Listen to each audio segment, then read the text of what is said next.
Ladies and gentlemen, are you ready?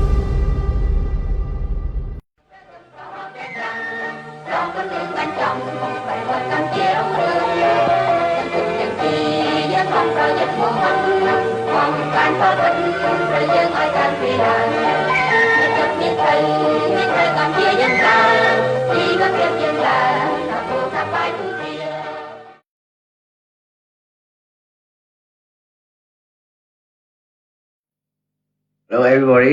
Okay. ကျွန်တော်တို့အခုလူလဲနည်းနည်းလေးတုံပြီဆိုတော့ကျွန်တော်နည်းနည်းလေးလေရှုရမှာပေါ့ဗျာ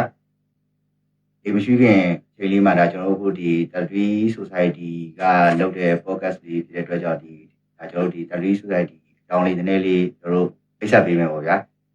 Tadri Society ကလို့ဖြစ်ပေါ်လာတဲ့ပြီးရင်ဘာတွေလုပ်နေတယ်ပြီးရင်ဘာတွေရွေချက်တွေရှိရဲဆိုတဲ့အရာတွေကိုကျွန်တော်တို့နည်းနည်းလေးဖိတ်ဆက်ပေးမှာပါတယ် Tadri Society ဖြစ်ပေါ်လာပုံနဲ့ပတ်သက်ပြီးပြောရမယ်ဆိုရင်ကျွန်တော်တို့လူငယ်တွေပေါ့ဗျာ2015 2016ဝန်းကျင်လောက်မှာအချင်းတူတဲ့လူငယ်တွေကျောင်းထဲတယောက်တိဆက်မိခြင်းကနေပြီးတော့အတော်တေပြီးတော့ဒီ Culture Revolution လို့ခေါ်တဲ့ဒီလူငယ်တွေကြားမှာဒီပန်းစားတဲ့လွတ်လပ်တဲ့အတွေးခေါ်တွေတိုးတက်တဲ့အတွေးအမြင်တွေပြီးတော့ရှေးရိုးဆွဲအယူအဆတွေကိုစန့်ကျင်တဲ့တွေးခေါ်တွေပေါ့ဗျာအဲ့လိုရေချက်တူတွေးခေါ်တူတဲ့လူငယ်တွေစုပြီးတော့လုပ်ဖို့ကြိုးစားခဲ့တဲ့ဒီအဖွဲ့အစည်းဥအနေနဲ့ကျွန်တော်ရက်တည်ခဲ့တယ်ပေါ့နော်အခုဒီတော်လိုင်းကာလာမှာဆိုလို့ရှိရင်တော့ကျွန်တော် network တစ်ခုအနေနဲ့တော့လှုပ်ရှားနေတယ်ခင်ဗျဒီTadri Society ပေါ့ဗျာဒီTadri Society ကလက်ရှိ current situation မှာဘာတွေလုပ်နေလဲဆိုတော့အဲ့ဒီကောင်ကဒီTadri Society ကတော့အစောပိုင်းတုန်းကတော့ Cultural Revolution နဲ့ဒီ art art လာ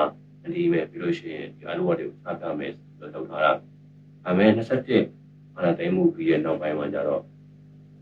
ဒီဆရာနာရှင်စုကိုလှုပ်ရှားဖို့ stream ထဲပါပါဒီ online stream ထဲပါဝင်လာတယ်ပြီးရဲ့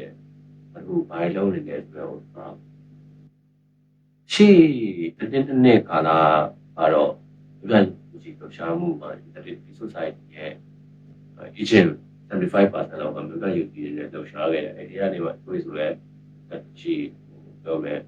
ဒီကောင်စီရဲ့ထောင်ထဲတွေရောက်နေလို့ပြည့်ရှိဒါဆုံးကလည်းတွေလည်းဒီချင်းလို့ရှိတာပေါ့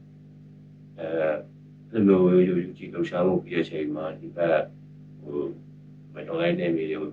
တက်ပြီးတော့တောင်းရွှေ့ပြီးလို့ရှိရင်ရောက်ရနေရမှာဒီရှိရဲ့တော့ဗောအရင်ဒီတစ်ခွဲလေးတော်လိုက်တစ်ခွဲလေးနဲ့ပေါ်ပြီးတော့အဲ့ခါကြီးဒီကိစ္စကြီးအညာရအစစ်ရှောင်းကြီးဖြစ်ပြီးတော့ဟိုတုံးတော့ဒီကနာရှင်ပူချရေးအတွက်လုံးနေတဲ့အပြင်ဟို material program ဖြစ်တဲ့ဒီစစ်ရှောင်းဖြစ်တဲ့ကြီးတို့အခြားတော့ဒီကျေပေါ့ online ကျေပေါ့လေ online တက်တာတွေကိုအစားဟိုဘယ်လိုတာတွေလိုက်ပြီးတော့အဲ့လိုက်တော့လေးပေါ့ဖြည့်ဆည်းပူကြီးတာတို့တွေဖြစ်တယ်ဟိုဆောင်ရွက်နေတယ်နော်အဲ့တော့ဒီနောက်ကတော့ cultural revolution ပဲဒီတော့လည်းအောက်ရှောက်တက်ပြီးတော့တက်ပြီး society နဲ့တက်ပြီးတော့နေTadri Society အနေနဲ့ဘာတွေရထားလဲဆိုရင်ဆရာနာကြီးစနစ်အမြင့်ပြတ်ပြိုလဲရေးနဲ့နောက်ထပ်စစ်အာဏာရှင်တွေထပ်မံမပေါ်ပေါက်လာဖို့အတွက်ကိုကျွန်တော်တို့ရည်ရွယ်ပြီးတော့လုပ်ဆောင်နေတယ်ဆရာနာကြီးစနစ်အမြင့်ပြတ်ပြိုလဲရေးအတွက်တိုက်ပွဲဝင်နေတဲ့အဖွဲ့အစည်းတွေကြားမှာဖွဲ့နဲ့တစ်ဖွဲ့ချိတ်ဆက်မှုအားပိုကောင်းလာဖို့အတွက်ကိုကျွန်တော်တို့လုပ်ဆောင်နေပါတယ်လှုပ်ရှားမှုလုပ်ငန်းစဉ်တွေကြားမှာအချင်းချင်းအပြန်အလှန်ထိန်းချောင်းမှုပုံမအားကောင်းထိရောက်လာဖို့ပြီးတော့လူတန်းစားအသီးသီးကြားမှာမြန်မာကွာခြားလွန်းတဲ့လူနေမှုစနစ်တွေပပျောက်ဖို့အတွက်ကိုကျွန်တော်တို့ရည်ရွယ်လုပ်ဆောင်နေပါတယ်ကျွန်တော်ဒီနေ့ podcast မှာသွားမယ်ကျွန်တော်အကြောင်းအရာလေးနဲ့ကျွန်တော်ဖိတ်ဆက်ပေးပါဗျာဒီ1980 1980ကြားမှာဒီကမ္ဘောဒီးယားနိုင်ငံမှာဖြစ်ပျက်သွားတဲ့ဖြစ်ပျက်တွေဗျာတို့ဒီအဲ့အဖြစ်ပျက်အကြောင်းလေးကျွန်တော်နာမည်ပေးရတာပေါ့ဒီနာမည်ပေးရဆိုတော့ဒီ The Road of Khamaru ဆိုတဲ့နာမည်လေးပေါ့နော်ဘာလို့ဒီခမာနီတွေရဲ့လမ်းစဉ်များလို့ပေးလဲဆိုတော့ဒီ topic ရဲ့အဓိကဇာတ်ကောင်ကခမာနီတွေကြောင့်အဲ့တော့တကယ်တမ်းပြောချင်တာကခမာနီတွေအကြောင်းကြီးပဲမဟုတ်ဘူးဗျာ ကမ္ဘောချာလို့ခေါ်တဲ့ဒီကမ္ဘောဒီးယားနိုင်ငံပေါ့အဲကမ္ဘောဒီးယားနိုင်ငံမှာဖြစ်ပျက်ခဲ့တဲ့အကြောင်းအရာတွေတို့ဒီမှာပြောပြပြီးနော် ဒီစန့်ကျင်တော်လန်ရေးတွေကဒီခမာနီအကြောင်းကိုပြောမှာပါနော် အာနာသိမ်းမှုကိုရင်းခံပြီးတော့တဲ့မှာတော်လန်ရေးခမာနီတော်လန်ရေးအကြောင်းကိုတဲ့မှာအဲမှာကျွန်တော်တို့အဲတော်လန်ရေးအကြောင်းကိုမပြောခင်ပေါ့တဲ့မှာဟိုနဲ့အဲအာနာသိမ်းမှုအကြောင်းလေးအာနာသိမ်းမှုဘယ်လိုဖြစ်ခဲ့ပြီးတော့ဘာတွေဖြစ်သွားလဲဆိုတော့ဥစားလေးနည်းနည်းဟိုတင်နည်းနည်းတော့ပြောပါ ဟုတ်ကဲ့ဒီခမာနီအာနာသိမ်းမှုအကြောင်းကသူကအဓိကအကြောင်းရင်းကတစ်ချက်ဆိုလဲဟုတ်ပြန်နှစ်ချက်ဆိုလဲဟုတ်ပြန်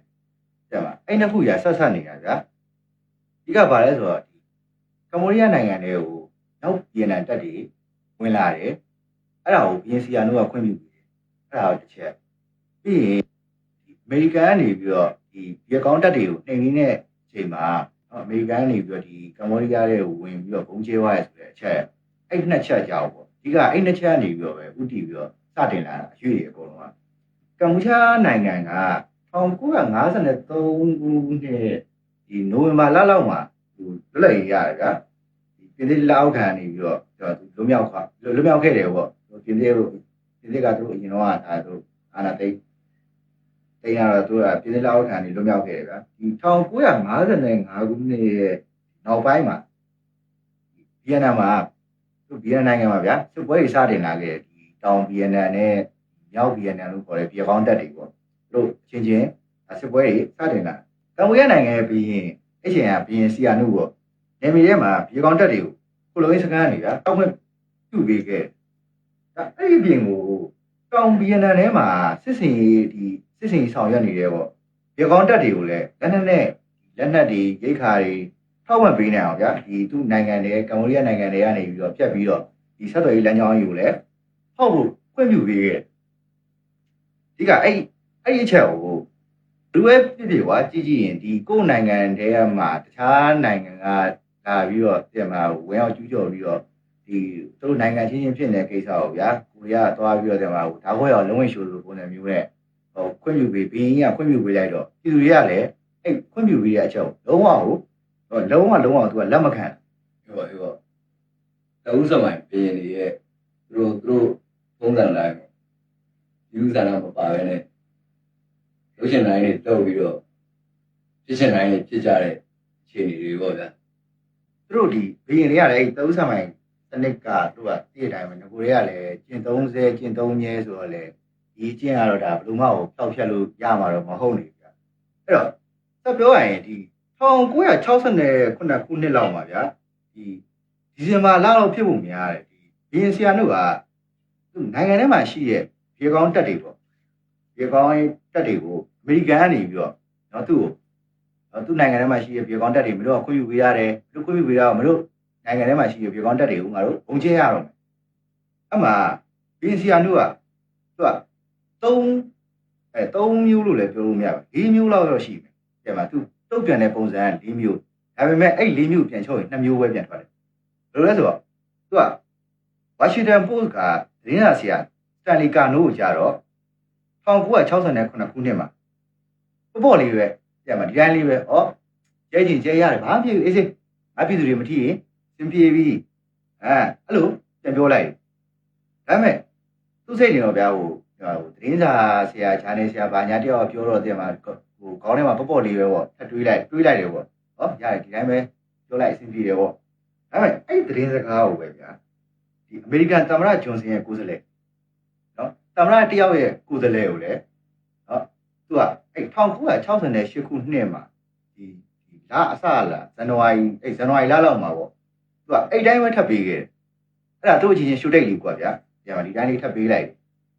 ဒါပေမဲ့အများပြည်သူတွေရှိမှကြတော့သူအဲ့လိုမဟုတ်သူပြည်သူတွေသူအတန်လွှင့်တာကြတော့တခုအတန်လွှင့်တယ်ဘာလို့ဒီကိုငါနိုင်ငံထဲမှာကွာဒီအမေရိကန်တွေဘုံလက်ကျင်းမှာလုံးဝခွင့်ပြုမပေးနိုင်ဘူးပေါ့အဲ့တော့အဲ့ဒါကကြတော့ပြည်သူတွေကိုအတန်လွှင့်တယ်ဟုတ်ပြီနော်ဒါပေမဲ့အဲ့အတန်လွှင့်တာတွေမပြီးသေးဘူးဗျ1968ခုဒီမလလေလောက်မှာပေါ့ဒင်းစာရှင်းလင်းပွဲလုပ်ပြီးတော့နိုင်ငံအသင်းဌာနတွေအကုန်ခေါ်လိုက်တယ်ဗျမီဒီယာတွေအကုန်ခေါ်ပြီးတော့ဘယ်လိုအခြေအနေပဲဖြစ်ဖြစ်ဗျာ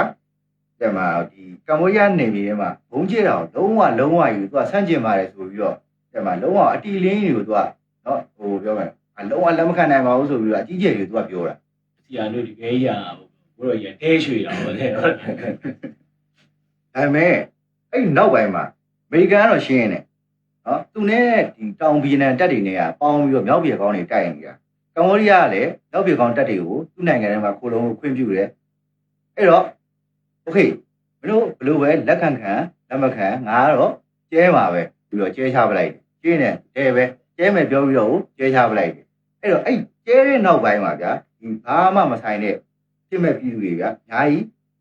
သိကြည်သွားရတယ်ဗျာဒီဗီယက်နမ်တပ်တွေထိမထိတော့မသိပြည်သူတွေအများကြီးတည်သွားတာတော့လုံးဝကြီးစားကြီးဖြစ်လာအဲ့မှာပြည်သူတွေကဒီအမေရိကန်နဲ့ဗျာမရှိမဆိုင်ပဲတဲ့မှာဟိုဘလို့အပ်ပဲဒီရန်သူဖြစ်ခဲ့ရတာဟိုကဟိုဘင်းကိုလုံးဝအဲ့ဒါကိုပြောမှာဟိုနည်းနည်းလေးဟိုအမြင်မကြည်သာပြုတ်လာပြီဗျာတဲ့မှာအမေရိကန်နိုင်ငံကအရင်တော့ဆိုတာသူတို့ဒါဟိုစီးပွားရေးကဘာညာရင်လည်းပါသူရှူချောင်းခွက်တွေရှိမှာပေါ့အဲ့တော့အမေရိကန်နဲ့အဲ့လိုမျိုးပြဿနာဖြစ်ရလားဆိုပြီးတော့နည်းနည်းလေးပြည်သူတွေကနေပြီးတော့ဒါနည်းနည်းစိတ်ခုသွားပြီပေါ့ဗျာဒါတို့ပြောမှဆိုရင်အဲ့မှာဆီယာနုအစိုးရနဲ့အမေရိကန်အစိုးရတို့ကြားမှာဒါတို့ဒီတန်တမန်ရေးရာရအနှုတ်လက္ခဏာတွေဒါစပြီးတော့ပြလာပြီပေါ့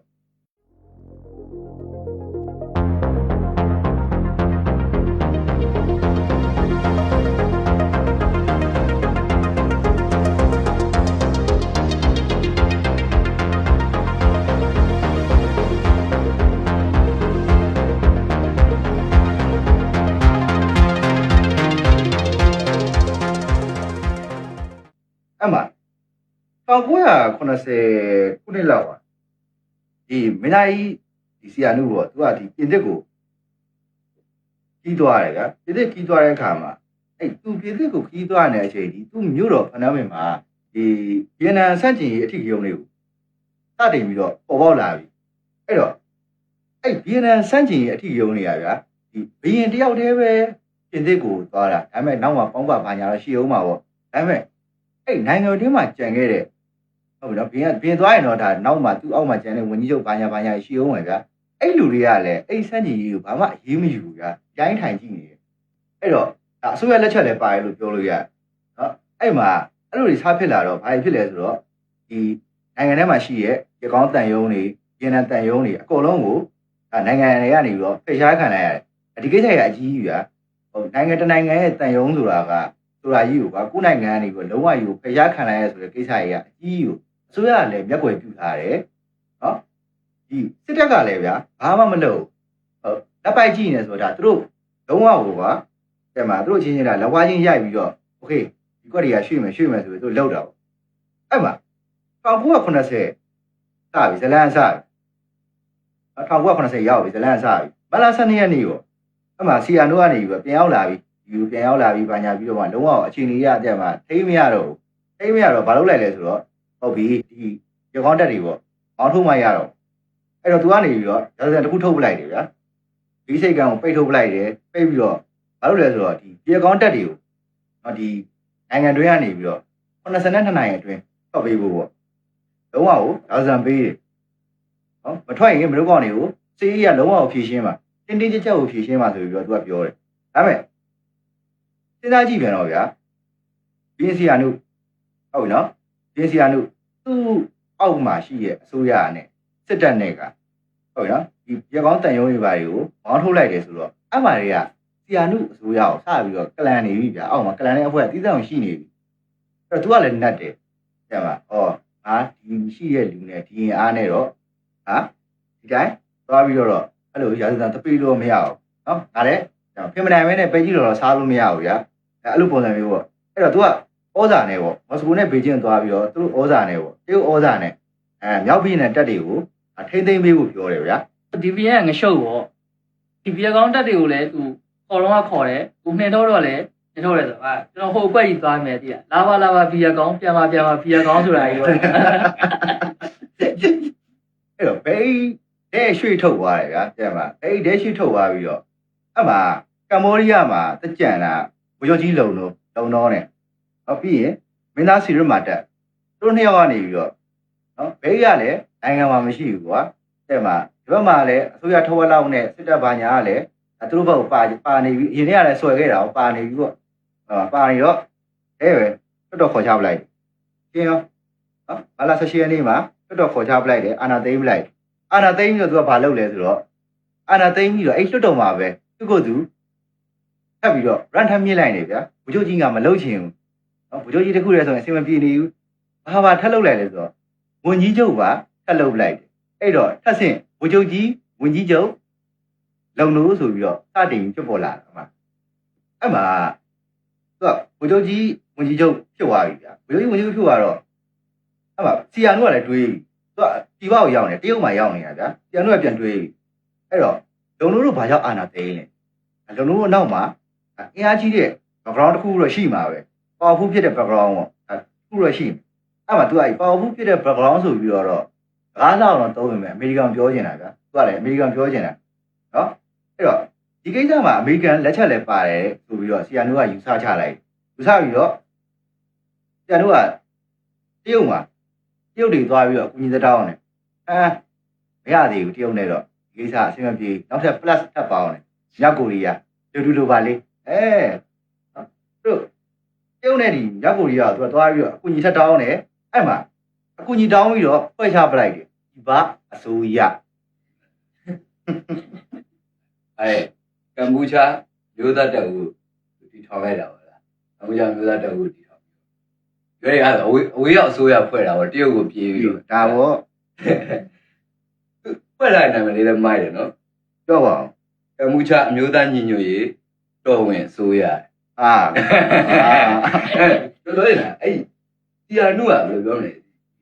ဘဲတွေကဘယင်နေဆိုတော့သိရမလားအဲ့တော်ဝင်တို့ဘာတို့ညာတို့အဲ့စကလုံးတွေသုံးတာပေါ့တကယ်လို့မြန်တီယာနုကဘယင်မဟုတ်ဘဲနဲ့အခိုးခိုင်းကောင်းဆောင်ဖြစ်နေမယ်ဆိုလို့ရှိရင်ဘယ်လိုဖြစ်ပါမလဲနာမည်ကကမ္ဘောရှားအမျိုးသားညီညွတ်ရေးစောရဆိုရI have traveled to the stars.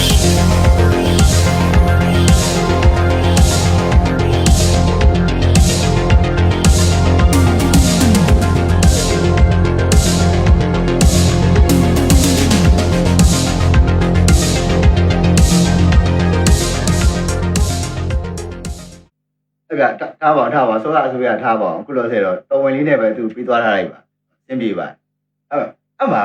နိုင်ငံထဲမှာလည်းဗျာအစိုးရ2ရက်ကဖြစ်သွားပြီဟောနော်ဒီဆီယာနုကိုထောက်ခံတဲ့အစိုးရကလည်းအဖက်ဒီဗိုလ်ချုပ်ကြီးမဟုတ်တော့ဘူးဝန်ကြီးချုပ်လုံလို့ပေါ့လုံတော့ဗိုလ်ချုပ်လုံတော့ကိုလည်းထောက်ခံတဲ့အဖွဲ့ကလည်းအဖွဲ့ဖြစ်သွားပြီအဲ့တော့နှစ်ဖွဲ့ဖြစ်သွားအဲ့မှာဝန်ကြီးချုပ်လုံတော့ဘယ်သူတွေကထောက်ပံ့လဲဆိုတော့လူလက်တန်းစားလူသားတွေကဝန်ကြီးချုပ်လုံတော့လုံးဝသဘောကျအဲ့ဆိုအမေရိကန်ဘက်ကိုရိမ့်နေဗျာရိမ့်နေအမေရိကန်ကလည်းပေးတာကိုပြန်ပါပေးတယ်အမေရိကန်ဘက်ရိမ့်နေအမေရိကန်ဘက်ရိမ့်တော့ဒီမှာသူဘာတွေအပြောင်းအလဲဖြစ်လာမလဲပေါ့သူတို့ကနေပြီးတော့ဒါလုံးဝကိုဒီအမေရိကန်ဘက်ကနေပြီးတော့စီးပွားရေးတွေနော်စစ်ရေးတွေကုညီရတာကိုလုံးဝမျှော်လင့်နေတာအပိုင်တွက်တာမျှော်လင့်နေတာမဟုတ်အပိုင်တော့တွက်တာအဲ့မဲ့ဆီယာနုကိုထောက်ခံတဲ့လူတွေကြောင့်တမျိုးဗျအောက်ခြေလူဒန်းစားလေသမား4000ကျော်နည်းနည်းတော့မဟုတ်4000ကျော်အဲ့4000ကျော်ကြီးကလုံးဝကိုသိရမှာဒီဆီယာနုကိုဆီယာနီအာနာသိမ့်လိုက်တော့လုံးဝမချေနဲ့ဘူးမျိုးတော်တော့တက်လာပြီနော်ဆီယာနုကိုအာနာပြန်ပေးတို့ရေးပေါ့မှလောက်ကြပြီအဲ့မဲ့လည်းမရအောင်အဲ့မှာ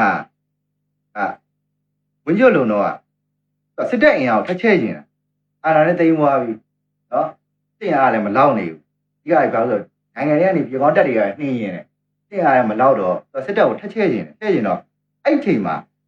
နိုင်ငံထဲမှာဒီ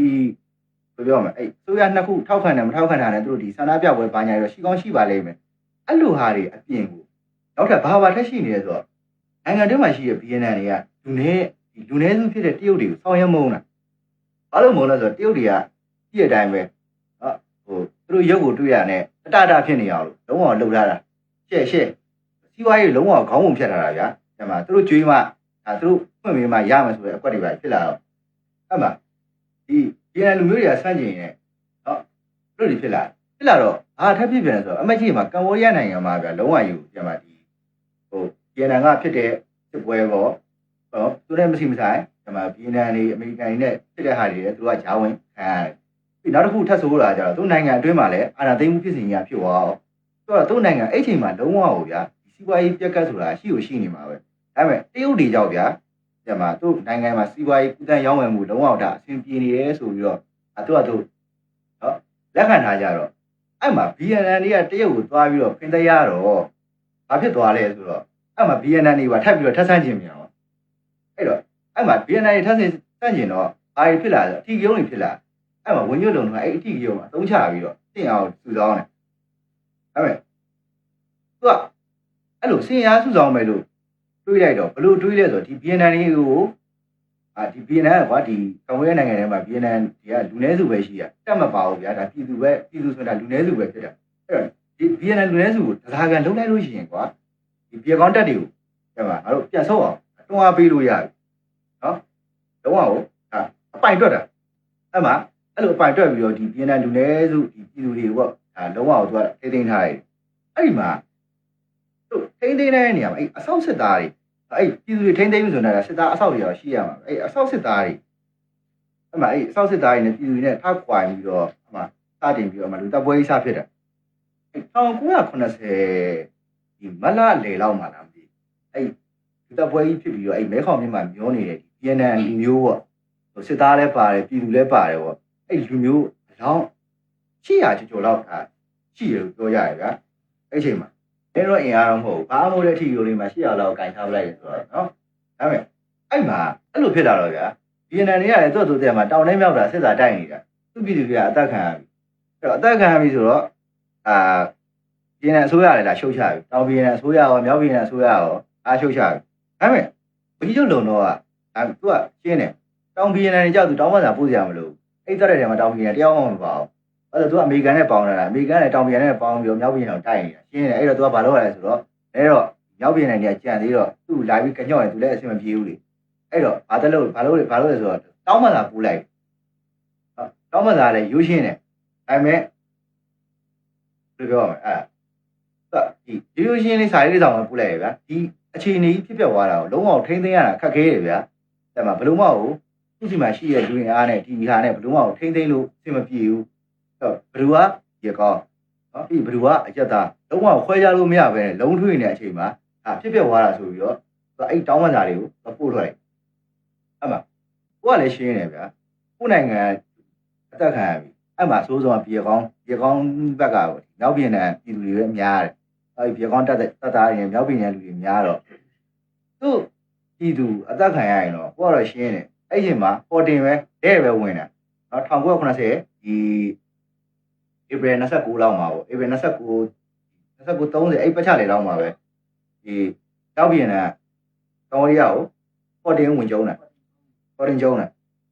ဆက်ပြီးတော့ပေါ်တင်ကျုံးတာကဒီဧပြီ29 30ပတ်ချလေဒါပေမဲ့ဇွန်လလည်းရောက်စောင်းရုံးမြန်တယ်နော်ဇွန်လလည်းရောက်ဒီကမ္ဘောဒီးယားမြောက်ပိုင်းနယ်မြေတော်တော်များများကိုသိမ့်ပိုက်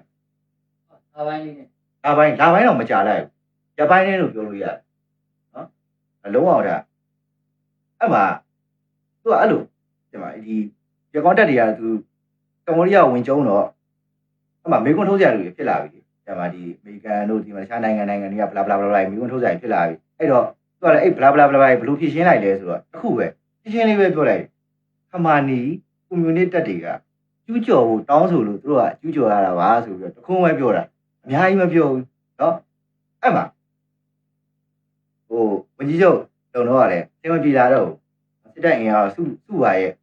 နော်လုံးဝအဆင်မပြေလာဘူးစုတယ်တည်တယ်ပြဿနာတွေကရှုပ်ထွေးလာတော့ငါဝန်ကြီးချုပ်နဲ့အဆင်မပြေတော့ဘူးအဲ့တော့ဘာလုပ်လဲဆိုတော့နောက်ထပ်တက်မှရတော့အမှအဲ့ဒီ1982ခုနှစ်ဒီမေလ2အဲ့ဒီမေလ2ရက်နေ့မှာပေါ့သူအခြေခံဥပဒေတရားကိုရေးဆွဲတယ်အလုံးကအတည်ပြုတယ်နော်အဲ့မှာဘရင်စနစ်ကိုလုံးဝကိုဒီဘယ်လိုထုံငိမ့်ပြီးတော့ဗျာသမ္မတစနစ်ဆိုပြီးတော့စပြီးစားတွေတီထောင်တယ်ပေါ့အမှသမ္မတနိုင်ငံဆိုပြီးတော့စတင်ဖြစ်လာတယ်ဟုတ်တော့အမှအဲ့တော့တကယ်တော့ဘရင်စနစ်ကိုထုတ်ပြီးတော့သမ္မတစနစ်ကိုထူထောင်လာတယ်ရှင်းပါတယ်သမ္မတလုပ်ချင်လို့အခုတည်းပဲကျွန်တော်တော့ဘာမှမရှိဘူးအဲ့မှာသမ္မတရွေးကောက်ပွဲကိုအဲ့မှာပဲ1982ခုနှစ်မှာပဲသမ္မတရွေးကောက်ပွဲထပ်ပြီးတော့ကျင်းပလိုက်တယ်အဲ့မှာဗိုလ်ချုပ်ကြီးဝန်ကြီးချုပ်လုံတော့ကအဲ့သမ္မတရွေးကောက်ပွဲမှာဗျာမဲကို55%အသာနဲ့အနိုင်ရလိုက်အဲ့တော့မဲ55%နဲ့အသာရတော့ဘာထပ်ဖြစ်သွားလဲဆိုတော့ ဘုချုပ်ကြီးဝန်ကြီးချုပ်တမ္ပရာလုံတော်ဆိုပြီးတော့အမှစတင်ပြီးတော့အမှဖြစ်ပွားလာတယ်နော်ပေါ်ပေါက်လာပြီအဲ့တော့တမ္ပရာဖြစ်ပြီးတော့ဒီအဲ့တမ္ပရာရွေးကောက်ပွဲပဲခေါ်တယ်ခေါ်ပြီးတော့ဒီစက်တင်ဘာလလောက်ရောက်တော့တဲ့မှာတမ္ပရာတော့ဖြစ်ပါပြီလွတ်တော်လည်းရှိတော့လူကဘယ်သူမှမရှိနေအဲ့တော့အထက်လွတ်တော်အောက်လွတ်တော်အမတ်တွေယူရတော့မယ်အဲ့တော့အဲ့မှာလွတ်တော်ရွေးကောက်ပွဲလုပ်ကြမယ်ပေါ့ထက်လွတ်တော်အဲ့မှာအတိုက်ခံပါတီနော်သူ့ကိုမကျေနပ်တဲ့အတိုက်ခံပါတီကတီးတောင်ရှိနေတယ်တက်ရှိသေးပြန်တယ်အဲ့မှာအတိုက်ခံရတယ်ထက်လွတ်နေတယ်အဲ့တော့အဲ့တိုက်ခံပါတီကဒီလုတ်တဲ့ရွေးကောက်ပွဲကြီးရောဒီလွတ်တော်ရွေးကောက်ပွဲကြီးကလုံးဝလှုပ်ထုံးလုပ်နေတဲ့မညီဘူးပေါ့ဗျာအခုဒါဟိုမဲလေတို့အာနာသိန်းတွေတို့ဘာလို့ပေါ့လုံးလုံးနေတဲ့မညီဘူးလို့ဘာလို့ဆိုပြီးအဲ့တော့သူအဲ့ဒီတိုက်ခံပါတီကလုံးဝကိုရွေးကောက်ပွဲမတက်ဘူးဒါပေမဲ့လုံးလုံးကလည်းအဲ့ဒါကိုတဲ့မှာခေါင်းထဲတော့မထည့်ဘူးဗျာဟုတ်ပြီမလို့တိုက်ခံပါတီတွေဟုတ်တယ်မလားဒီရွေးကောက်ပွဲမတက်ဘူးလားရတယ်ဘာမှမဖြစ်ဘူးမလို့ပါတီဖက်သိမ်းလိုက်ရှင်းတယ်အားမလို့အေးဆေးပဲတာရပဲမလို့မတက်ရတယ်ဘာမှမဖြစ်ဘူးဖက်သိမ်းတယ်ဖက်သိမ်းလိုက်တယ်ပြီးတော့ရွေးကောက်ပွဲဝင်တဲ့ပါတီကိုဖက်သိမ်းလိုက်တယ်ရှင်းတယ်ပြီးသွားပြီဘာမှလာပြီးတော့ဇာတ်လည်းမတောင်းနဲ့အဲ့မှာအဲ့သူရွေးကောက်ပွဲပဲလုပ်တယ်အမှသူမရှိတဲ့လူနဲ့ဘာညာအဲ့ညားတွေပဲဖြစ်အမတ်တွေပဲလုပ်ပါညာပြီးတော့အဲ့ဒီသမ္မတတက်ပြီး3လလောက်အကြာပေါ့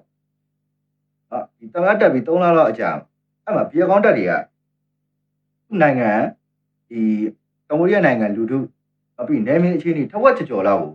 ဒါထိန်းချုပ်ထားနိုင်ပြီအဲ့တော့ပြည်ကောင်းတက်တွေကဗျာလုံးဝတော့ကြမှာဒီသူ့ပြည်သူတွေတက်တဲ့အတွက်ကြောင့်လုံးဝအရှိန်ဟုန်ပြင်းပြင်းနဲ့ကိုသိနေပြီတော့ရောက်သိနေရအဲ့တော့အဲ့မှာကမ္ဘောဒီးယားတက်မလို့ကြီးကလုံးဝသုံးမရတော့ဒေါ်လာမသိဘူးအဲ့ချိန်မှာလုံးဝကို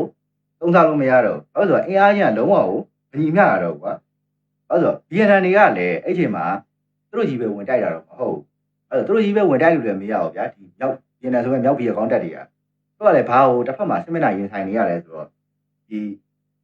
အမေရိကန်နဲ့တောင်ဗီယက်နမ်နဲ့ပေါင်းပြီးတော့သူတို့တိုက်နေရတော့လေဒီဆိုင်နေရတာဒီချောင်းရဲ့ဒီဘက်မှာလည်းသွားပြီးတော့တိုက်နေရတာဒီကမ္ဘောဒီးယားကိုလည်းသွားပြီးတော့ပြည့်ကျော်ထားတာဆိုတော့စစ်မဲ့ကြီးရလို့ဆိုတော့နှစ်ခုတော့ပြိုင်ပြီးဖွင့်ထားတဲ့အနေအထားကြီးဖြစ်နေတော့ဗျာသူတို့ကြီးပဲတိုက်တာမဟုတ်အမှစတင်ပြီးတော့မွေးထုတ်ပြီနော်အမှခမာနီတက်ခမာနီတက်တွေကိုလုံးဝကိုပြိမိတယ်နောက်ရကောင်းတက်တွေကဒါပေမဲ့အမှခမာနီတက်တွေကဒီဘယ်လောက်ထိတော့အင်အား strong ဖြစ်လာတယ်ဆိုလို့ရှိရင်ဒီတက်အင်အားဟိုတက်သားလို့ပြောလို့ရစစ်သားပေါ့ဒါဒီတက်ထဲဝင်စစ်သားလို့ပြောလို့ရတဲ့လူအင်အားဒီ2000ကျော်တဲ့မှာ2000ဝယ်အဲ့လောက်ထိဖြစ်လာပြီးတော့ဗျာဒီတက်ထဲဝင်မဲနဲ့ပြောမဒီပြည်သူစစ်ပေါ့ဟိုဘေးကနေပြီးတော့ပြိုလဲဝင်ရင်ငါတို့လည်းကူမယ်ဘာညာအဲ့ကွက်ပေါ့အဲ့လိုလူတွေကလည်းတနက်ဒီဘိုင်းနဲ့ဖြစ်လာအလုံးအောင်ရှယ်ထွေးနာပြီအဲ့တော့ဒီအမိုင်တက်တွေကသူတို့ကလည်းပြောကောင်းတက်တွေကသူတို့ထွေးမိတယ်ဆိုပေမဲ့လည်းသူတို့ကလည်းပြန်ပြီးတော့ကလန့်မြန်တယ်နော်ဘယ်လိုတွေတင်တော့တင်ပြီးတယ်ဒါပေမဲ့တို့တင်ပေးထားတဲ့ပညာနဲ့ကွက်ကိုသွားပြီးတော့ကိုဘယ်လိုပြောရမလဲအဲ့ဒါကိုတို့ကဟိုတိုက်တော့လက်နဲ့တော့ကင်ခွင့်ပေးရတယ်ကွာဒါပေမဲ့တိုက်ခွင့်တော့မပေးသေးဘူးအဲ့တိုက်ခွင့်တော့မပေးသေးတော့သူကဘာလုပ်လဲဆိုတော့အမှသူကသူနေမီစာသိမ်းပလိုက်ရှင်းတယ်နော်ဒီအကောင်းနေနဲ့လည်းအမှထက်ခွာပြီးတော့ပုတ်ကိုနေမီထက်သိမ်းတယ်သိမ်းပြီးတော့ဒီတောင်ပိုင်းနဲ့နော်ဒီကမ္ဘောဒီးယားတောင်ပိုင်းနဲ့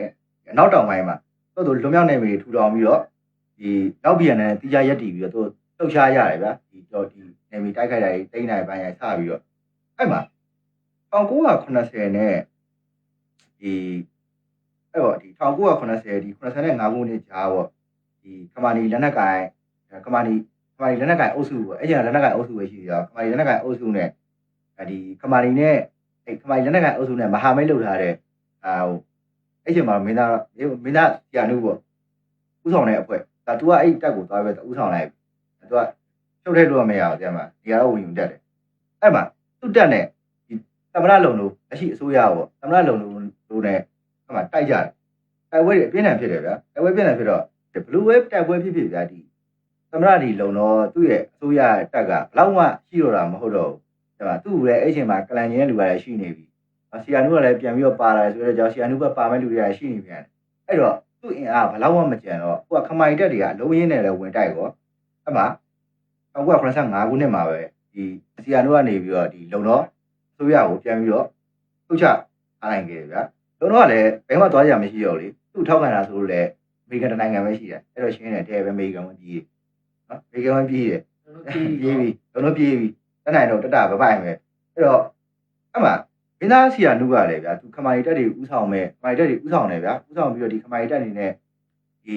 တမာရီဒီနေမီထိုးစစ်တွေသူဥဆောင်ပြီးလှုပ်တယ်ဗျာဒီလုံတော့အစိုးရကိုသူဖြုတ်ချနိုင်တယ်ဒါပေမဲ့အဲ့ခမာရီတက်တွေသူဥဆောင်တာကလည်းတမသူကလည်းငကိုတွေကသူ့အဆင်မပြေလို့ဗျာတရုတ်မှာနေရတဲ့ကိစ္စကိုမင်းသားဆီယာနုကလည်းဗျာဒီခမာရီတက်တွေနဲ့ဆက်ဆံရေးကလုံးဝပြေးနေတာမဟုတ်ဘူးတမအဲ့ချိန်မှာသူကခေါင်းဆောင်တင်ရမယ်ဆိုပြီးတော့မရှိသုံးတာဟိုကခမာရီတက်တွေကဆွဲသုံးတာအဲ့တော့အဲ့လိုမပြေလည်မှုတွေလုံးဝဖြစ်လာတော့ဗျာဒီ1986ဟိုတစ်နှစ်လောက်တောင်တစ်နှစ်နီးပါးလောက်ပဲခံတယ်ကွာဒီ1986မှာလုံးဝကိုပြန်လဲထွက်လိုက်တယ်ထွက်လိုက်ပြီးတော့အမှဘာအစားဖြစ်လာလဲဆိုတော့အမှခမာရီတက်ကြီးဆိုတာစတင်ပြီးတော့ဖြစ်ပေါ်လာပြီဟုတ်ပြီနော်ခမာရီတက်ကြီးကစတင်ဖြစ်ပေါ်လာပြီဆိုတော့အမှကျွန်တော်ဒီနေ့ပြောချင်တဲ့မှာ the role of ခမာရုခမာနီတက်တီကဘာတွေလှုပ်ဆောင်လဲပြည်သူတွေကိုဘယ်လိုမျိုးအကျိုးပြုလဲဆိုတဲ့ကိစ္စတွေကို